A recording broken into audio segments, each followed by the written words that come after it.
What's up, Twitch and YouTube? It's Nick here with another ESO build video. So today we are going to be going over my Necromancer build that I started theory crafting last night. Necromancer is probably the class I played or have played the least out of everything. It has been kind of neglected for a long time. Necromancer's kind of based around a spammable that is not very friendly, so to speak. But this is a build with a couple tweaks. You can use it for solo content and potentially for PvP. So I might do some tweaks and some follow-up videos, and when we get to the end I will talk about some of the things that you can do to actually make this work for various other types of content. But like I said, this is your boy Nick. Follow me on Twitch, Leroy Jenkins OF, and if you're seeing this on YouTube, it is Elder Scrolls with Leroy Jenkins. Like, comment, subscribe, and as always, I ask that if you're watching, feel free to give me feedback. Tell me I suck. Tell me to get a computer and learn how to edit and stop making cheap thumbnails, and whatever you want to tell me, or just tell me you love me. That's cool too. Hopefully during this video my baby girl doesn't give too many problems, but she just woke up a little bit early tonight for a feeding, so we should be pretty good. So let's get into it. This is my Necromancer. Alright, so let's start from the top. We'll go over the character sheet first. I am running 64 points into stamina. I am currently on a Dark Elf. This isn't necessarily optimized to squeeze out the absolute maximum amount of DPS you can get, but at the end of the day, I parsed once with it, and it was the roughest, most ugly parse, and I dropped 90k DPS, and it, like I said, it was ugly. So this thing should do a good amount of work. I anticipate if you're really good, you could probably push upwards of 115, maybe 120k with it, and probably make some tweaks to it. So I'm also using the Thief right now to boost my weapon and spell critical rating. And yeah, let's see if there's anything else in here to take a look at. Numbers aren't super impressive right now. I'm not buffed up with food and whatnot, but alright, let's go into the inventory. So the sets are pretty simple. I am running Corpse Buster, Nirn Honed, or two. I'm running dual wield, running dual daggers. I'm running Nirn Honed and Charged right now with a flame and a shock enchant. This probably could be swapped around if you want to run double charged. That is definitely not a bad thing as well. For my back bar, I'm using Maelstrom Perfected. You can use two-hand. You could even probably run dual wield on the back bar as well. And with Corpse Buster, you'll see kind of what I did and why I'm running skills the way they are, which obviously you can tweak it to your own liking. But infused, and I actually got to redo the enchant here. Can't remember what I was thinking about putting on there, but I got poison there right now. Running a 5 pieces of Relequen, all of them in divines with stamina. I'm running a Slime Crawl shoulder for the crit chance, and then the flex spot that I'm using right now for the Mythic, you can either run the Harpooner's Waiting Kilt or the Death Dealer's Feet. I'm running Death Dealers. I absolutely love this mythic. I think it's incredibly underrated or rated exactly where it should be amongst things. But I have Corpse Buster in the leg slot so that if I want to give the Waiting Kilt a try, I'm not switching too much gear. I'm just throwing on another Corpse Buster ring, removing this Corpse Buster. But like I said, 5 piece of Relequen on the body, 1 piece of Corpse Buster on the legs, and then my shoulders of Slime Craw for the crit chance. All these divines, and then I'm running Bloodthirsty and weapon and spell damage with Stam recovery for all 3 pieces.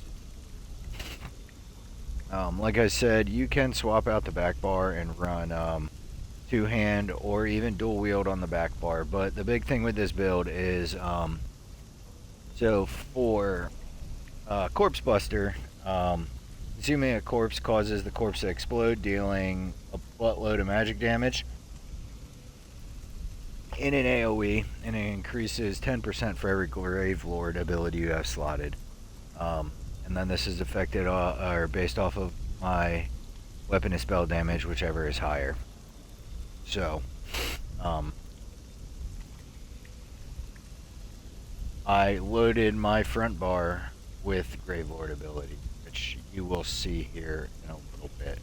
But yeah, that is the gear. There is a couple different things. If you want to swap around, put Corpse Buster on the body, Relequen on the front bar, you can. I just find it a lot easier with Relequen on the body to keep up the stacks, because Relequen at the end of the day is still one of the, if not the best DPS,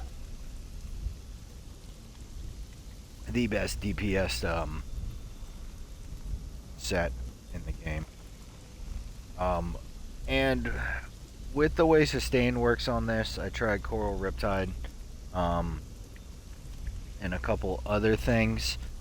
You can run them. You really are gonna have a hard time playing the sustain minigame on this, keeping your stam low to make that worth it. But there's a bunch of different things you can do. For group play, you could obviously add Hexos or any set to kind of give you a little bit of tankiness here on the body to replace Relequen. But Corpse Buster is basically the backbone of this build.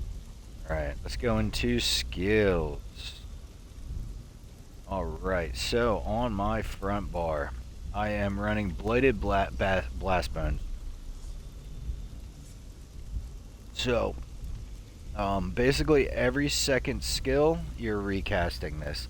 So this is going to do, send out a skeleton, it's going to run, hit your target, explode, create a corpse. And then the combo of that and Detonating Siphon, which is basically you make the corpse explode, do damage over time.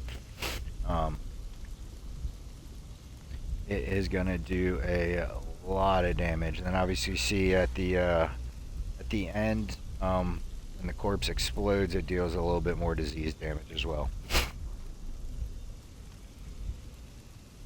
Alright, now this is kind of a flex spot. I'm using Shattering Knife right now. I kind of mess with a couple things. You can go down here, and I actually did run Venom Skull for a little bit. So with the way the rotation works out, you're basically going to have that third skull up after your Blast Bones explosion. Basically the whole roto, you'll be able to keep it up. So I haven't really figured out which one's going to do more damage. With the Shattering Knife versus the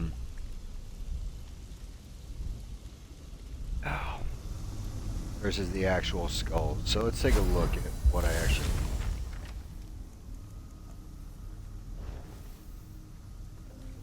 I don't think I archived it. Alright. So I am using obviously the dual wield scribing ability. I am running the I think it's shock, so basically I'm just gonna have a boost to all my regular damage. Right now I'm running it with the damage shield perk, which is, let's go into it. We'll rebuild it for you. So you got Traveling Knife. I run multi-target, or not multi-target. I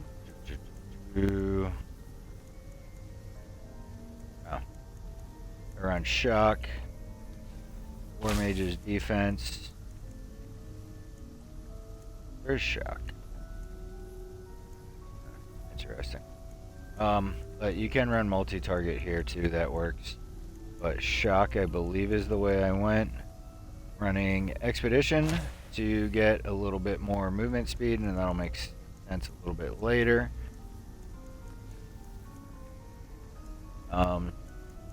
And yeah, that's basically what I'm running here. So is pretty good. All right, and then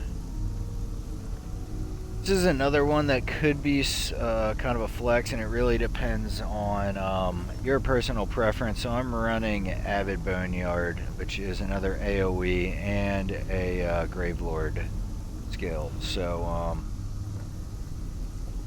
the big problem with this is that it can consume a corpse, which can throw off your roto a little bit on it.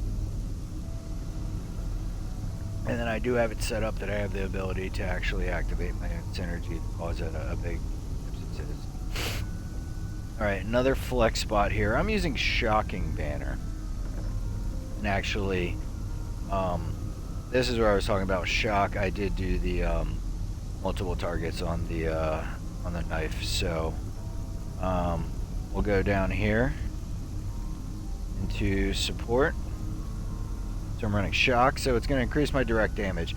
So direct damage is basically any damage that hits one time, whether it's a single target or an AoE. So that's going to be your Blast Bones, it's going to be the explosions, it's going to be the proc off the Corpse Buster.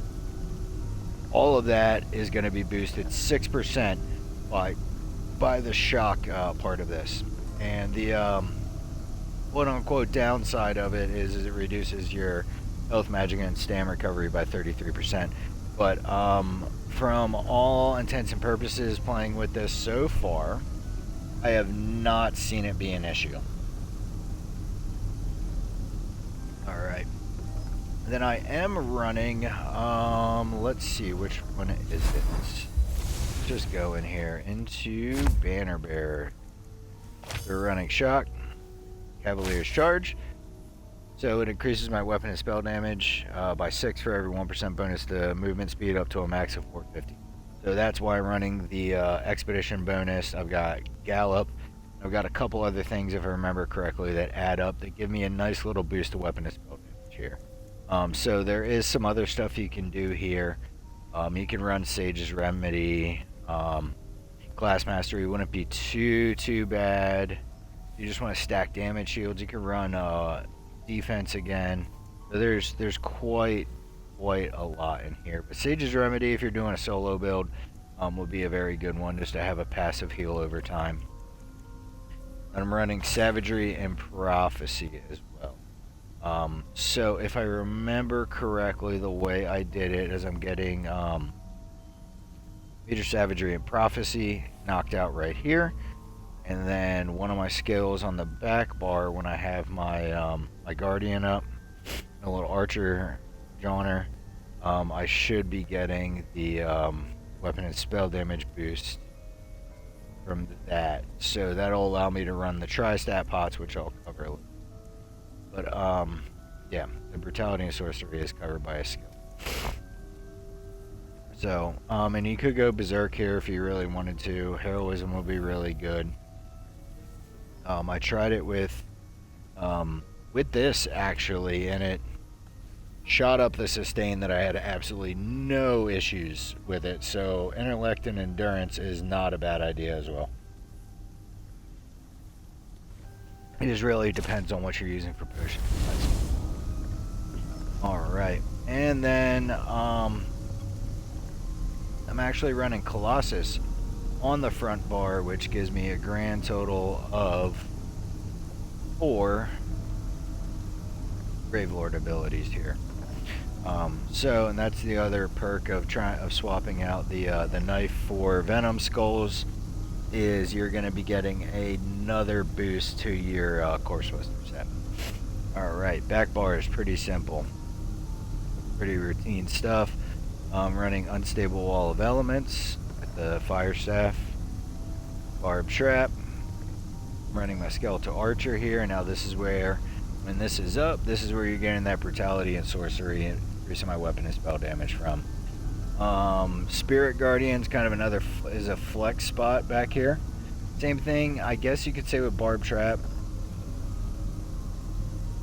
I'm not too worried. Having Minor Force out of Barb Trap is pretty nice, but you can run Caltrops, a couple other things, to get some debuffs, and really depends on the type of content you're doing. But I'm running Spirit Guardian, so if I do run dungeons, especially randoms, this'll help me out a little bit, because you can never trust healers. Double bar banner, so obviously so it doesn't fall off. On the back bar, I use my Dawnbreaker here. So that'll give me the Fighters Guild passives. I've got 2 stacks here, so the little bit I am on my back bar, I do have a nice little boost to, I think it's crit, the more Fighters Guild abilities I have. Now here on the back bar, you could actually run dual wield as well if you really wanted to. And I would actually probably run the Black Rose Prison daggers on the back bar. And enchants wise, I would probably go something with a little bit of leeching, so anything that's going to give you back any stamina, and then probably like a frost enchant, something to just kind of even out, round out your status effects. And then you run Blade Cloak here, and then while that's passively active on your front bar, you're going to be proccing the your back bar weapon quite a bit, just like my enchant on my Maelstrom will be procced because of the Unstable Wall of Elements here. So a lot you can do with that. If you really want to play the game, I am not a fan with Necro, and you'll see with the way that the Roto actually works out. With Blast Bones, I'm not a big fan of two-hand on the back bar. It's a lot of swapping to upkeep everything that you need. And I kind of wanted to limit the Stam usage on the back bar. So I've obviously got these 2 that are going to be refreshed. Alright, so it's skills. Let's go into champion. Alright, so we are running Fighting Finesse. So this is going to increase my critical damage and healing done by 8%. Master at Arms, damage done by direct damage attacks, 6%. Fighting Aura. Area of effects. This is really going to affect my Blast Bones when they explode, the Corpse Buster when that explodes as well. So if you got mobs in there, not only is this going to do a crap load of single target damage, but it is going to do a bunch of AoE damage as well. And then I'm running Wrathful Strikes just to bump up that weapon and spell damage a little bit. Alright, now let's go over here to the red side. We're running Celerity, so increasing my movement speed. We got 10% more movement speed there, so remember on the banner I am using the skill that basically I get a bump of weapon and spell damage for all the points of movement speed buffs that I have. So here's just another part of that.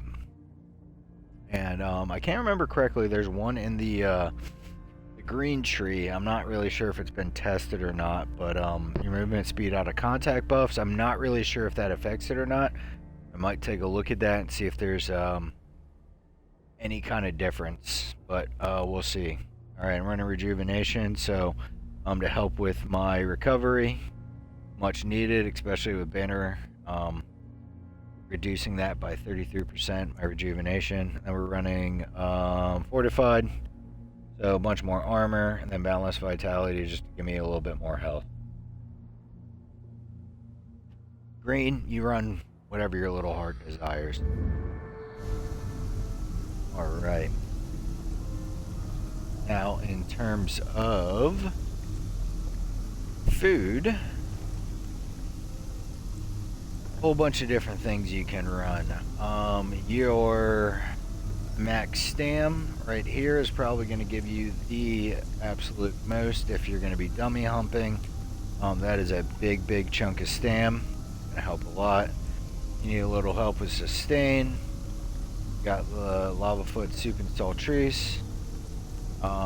Your normal daily reward meals, something like longfin, or even some sugar skulls. There's a lot of ways you can do it, but basically stamina, you want to kind of bump that up a little bit, or as much as you can. If you need health, go for that. If you need a lot more health regeneration, stamina regeneration, you make the call. And then for potions, I'm just using the tri-stats.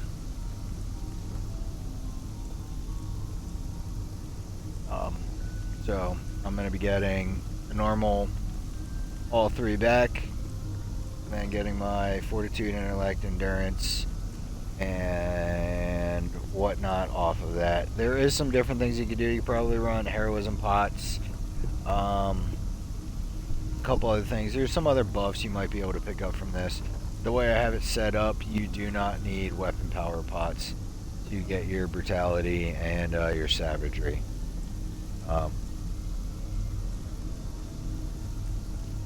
So yeah, there's that, and let's take a look. Is there anything else I forgot in here? Let's just go through the character sheet one more time.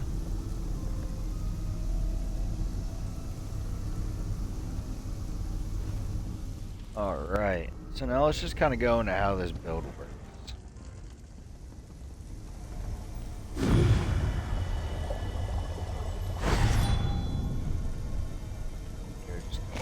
Pop up food, we'll just pop one of those.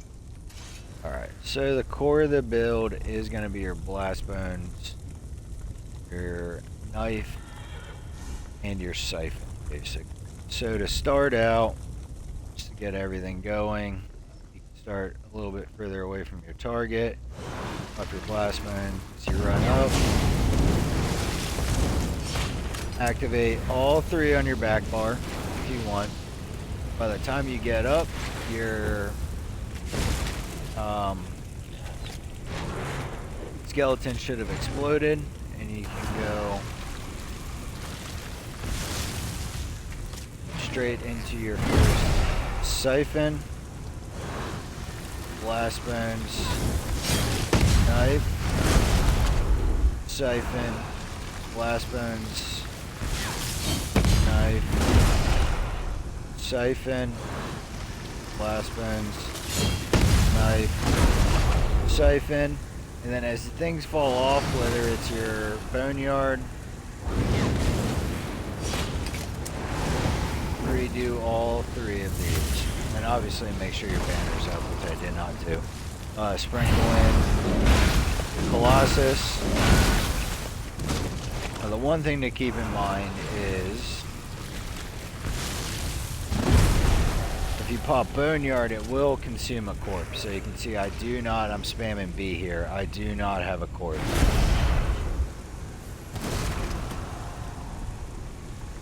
To use. So that's one thing to keep in mind. So you might have to actually do an extra traveling knife, refresh something on your back bar just to keep it up. So but yeah, it's pretty simple. Blast bones, knife, corpse explosion. Blast bones, knife, corpse explosions. Alright, now we're gonna pull away from here. And you can actually make this work with Skull as well. So we are going to put this on.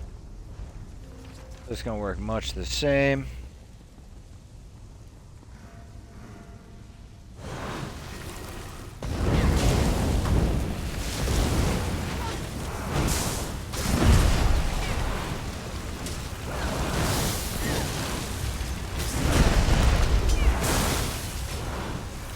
As you see, now that I got into the roto, I'm going to do my blast bones, corpse explosion, skull, and now I can get into my normal rotation, and you just got to kind of flip it up a little bit. So once you get it actually rolling, anytime you use any of these skills here, it's going to count. You can see I got the little 1 by the skull, 2, and then boom, 1, corpse explosions, blast boom, skull,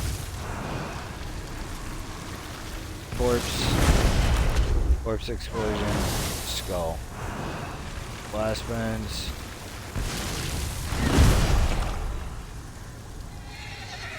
Pretty simple. Now all this is obviously dependent on you having the corpse up, so it gets a little finicky at times. I did have some issues actually running it with the skull. When I started theory crafting, that was my grand scheme behind it, was to run the blast bones and the skull, especially with the ricochets and everything else. Just a bunch of damage. Single target AoE does a whole bunch, but for managing everything, I did so far find that the knife here was the easiest way to upkeep everything.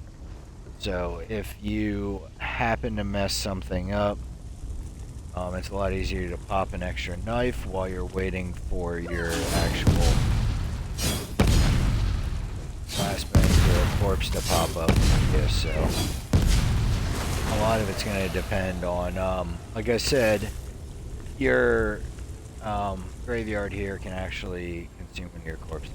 But yeah, that was the Necro build, and like I said, this thing is gonna hit pretty good. It's gonna do a bunch of AoE, a bunch of single target damage, and you can do a whole bunch of tweaks for it. Solo build, obviously, if you want to run Infinite Archive, do some arenas, you're probably going to want to add some health, run a little bit more sustained sets or some armor sets, or beefy armor sets, so to speak, on the body, replace Relequen, but the backbone of this thing is that Corpse Buster set. And staying in melee damage, you're not going to have a lot of travel time with that blast bones following your target. And then for PvP, kind of curious how this could work out, because you kind of have to be up in the thick of things with the dual wield, which is completely fine with the Necro, so you can load up a bunch of buffs, whether it's getting some damage shields, throwing that on your traveling knife and your banner, along with a bunch of heals, and you can stock that all up, and you can kind of run the same rotation of coming in, hitting it with the blast bones, hitting it with the knife, explode that corpse, and just kind of work that rotation, do what you need to in that. So that remains to be seen if that'll work for PvP, but there's definitely some tweaks you could do with it. But yeah, it's been your boy Leroy, and we are here finishing up this Necro build that I theory crafted in a grand total of maybe an hour today. Like, comment, subscribe, and peace!